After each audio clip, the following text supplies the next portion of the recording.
It is not new to hear of tourists, both local and foreign, littering our tourist destinations. In fact, plastic bottles and bags are now a new sight when you go swimming at the beach or hiking in the mountains. Cebu Pacific, in partnership with the Department of Tourism, has decided that it is time to take action and stop this. The tourism ecosystem is comprised of interdependent stakeholders. Thus, we welcome Cebu Pacific, one of the leading carriers in the country, in its launch of the Juan Effect Program, which promotes a culture of sustainable tourism. The Juan Effect Program of Cebu Pacific encourages passengers to change at least one everyday habit, such as bringing their own water bottles instead of buying single-use plastic bottles from the area. The program also works with local government units to implement sustainable tourism action plans.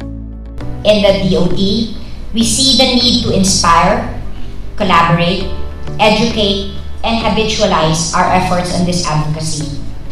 By inspiring, we engage consumers, making them feel empowered to embrace their roles as responsible tourists. Other than the Juan Effect Program, Cebu Pacific has more plans to promote sustainable tourism through sustainable travel.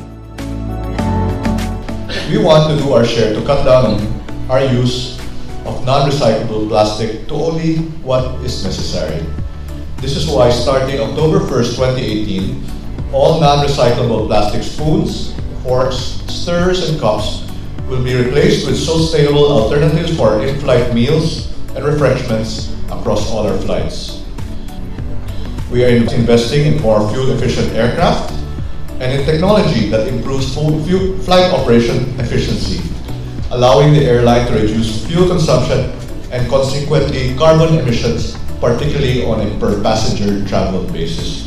We benefit from tourism, right, the growth of tourism, but it's also our jobs. Of course, we want to be a profitable business, but most important for us is that we create sustainability for the communities we fly to, because that will in turn assure the sustainability of our business. So it's a natural program for us to support, to ensure if we're gonna promote sustainable tourism, we better be the first one to do it ourselves. Cebu Pacific also partnered with the World Wildlife Fund Philippines for 10 years to support climate adaptation programs in the Philippine Great Reefs.